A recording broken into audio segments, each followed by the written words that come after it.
Welcome to the Deep Dive.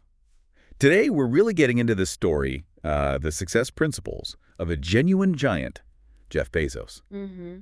Our goal here is to figure out how he built this, well, trillion-dollar company basically from nothing and find those key insights for you.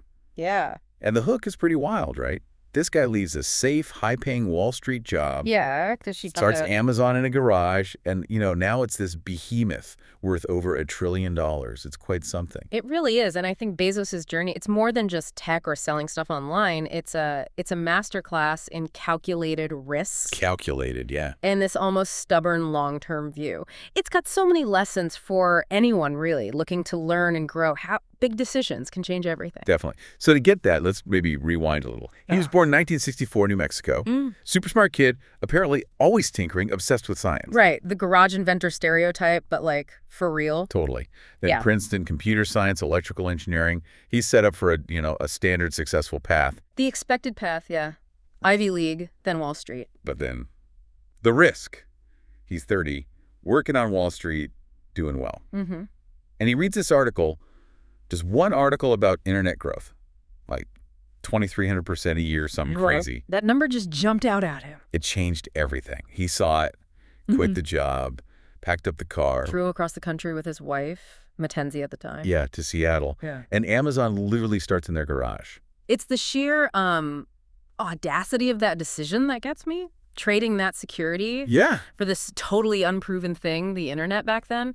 I mean, connecting that to the bigger picture, it's that classic choice, isn't it? Safety versus seizing this huge opportunity that most people probably thought was nuts. Absolutely not. So, okay, they're in the garage, building Amazon. Starts with just books. Right. Keep it focused initially.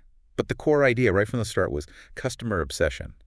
Just relentlessly focusing on the customer experience. He used to say, invent on their behalf, even if they don't know they need it yet. And crucially, maybe the most important part early on, reinvesting everything. No profits for years. Right. Forget profit. Build scale. Build market share. Which was, totally against the grain back then. Completely radical. Wall Street wants quarterly results. Bezos was playing a different game entirely. He used that, ability to stay private longer, raise capital, and just focus on growth.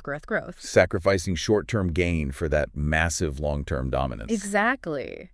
Which kind of begs the question, doesn't it? Like, what does it really mean to think years, even decades ahead when everything moves so fast? And how do you turn customer obsession into actual tangible innovation? That's the challenge, right? And his answers seem baked into his famous rules. The mindset. Yeah, like customer first. Always. Yeah. Start with the customer and work backwards. Yeah. Simple but powerful. Very. Then think long term.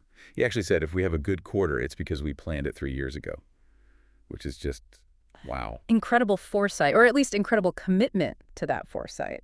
And finally, take big bets. Don't be afraid to fail on a grand scale sometimes. Like Kindle, a huge bet on digital reading. Or AWS, Amazon Web Services. Who saw that coming? Turning their internal infrastructure into maybe their most profitable business. Selling computing power like a utility. Genius. And Alexa too. Voice computing. All massive, risky bets. Bets that paid off because they were rooted in that long-term view and what customers might need. Anticipating needs years out. That's the core of his innovation playbook, I think. Combining foresight with the willingness to invest big way before the payoff is obvious. And you see that same thinking even beyond Amazon's main business, right? Absolutely. Buying the Washington Post, for instance. Right. Trying to figure out a sustainable future for journalism. A long-term bet for sure. And Blue Origin. Tackling space travel.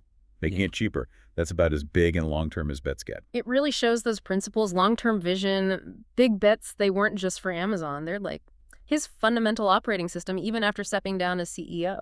So wrapping this up, what's the big takeaway for you listening?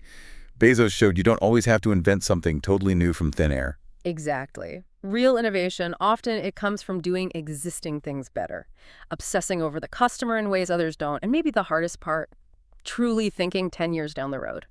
So the question maybe becomes, what idea that's already out there could you radically improve if you took that decade-long view?